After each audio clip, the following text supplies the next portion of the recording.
Nos últimos anos vimos de asistir a dous procesos paralelos. En primeiro lugar, vimos que estalou unha crise financiera que rematou sendo unha profunda crise capitalista. A orixe desta crise está na creación, nos últimos 20 anos, dun capitalismo financiero animado pola ideoloxía neoliberal.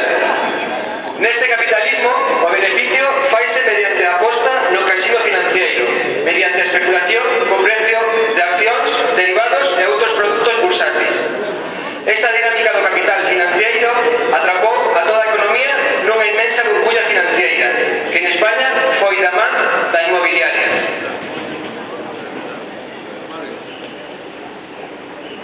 Esta burbulla financeira foi promovida polo capital financiero, coa complicidade de institucións financeiras internacionais, gobernos nacionais de toda a cor e os reguladores nacionais como o Banco de España, que foron aprobando regulacións que promovían e protexían a especulación financiera.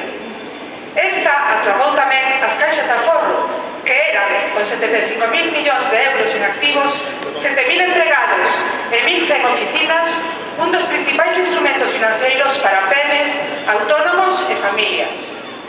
De feito, naceron como un sistema popular de aforro e financiación, libre de usura e que favorecía a economía local. Tería que seguir a ser así, pero foron vaciadas en sentido nos últimos 20 anos, contaminadas polas formas propias do capitalismo financiero.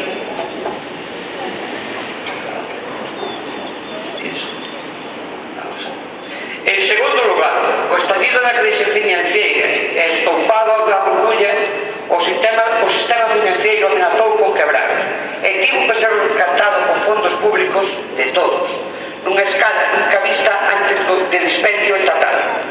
Pese a isto, a banca non saiu da súa crise e alícase a tratar de tapar os seus buracos nos balances seguindo no mesmo xogo especulativo. Se antes era cos pisos, agora é coa débeda pública, como vemos e sufrimos de cotíos dos países do sur de Europa.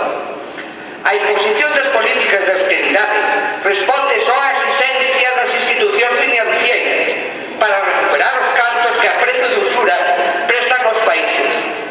De xeito que agora a crise apagamos os traballadores, que non tivemos culpa dela.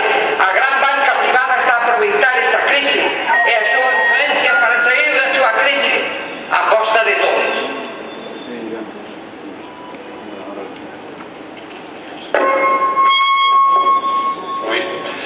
Ademais, e gracias ao seu poder mediático e de creación de discurso social, están nos a enganar. Pero se non fora suficiente, a estafa da débeda agora pretenden quedarse coas caixas, coas cusas de que son deficitarias e a única solución é a súa modernización e reforma. Un xeito de decir, sen dicilo, a súa privatización. Pero isto é unha excusa. A privatización das caixas é parte do programa político da gran banca dende fai moitos anos. O 60% dos aforros dos españois son un botín moi suculento, co que seguir especulando, creando débeda pública e asfixiando as economías. E para isto están a empregar todo o seu poder político e mediático, condicionando no seu favor a reforma financeira que está implementando o goberno do PP. Esta é a realidade que non imos ver na prensa e televisión, nos medios de comunicación de masas.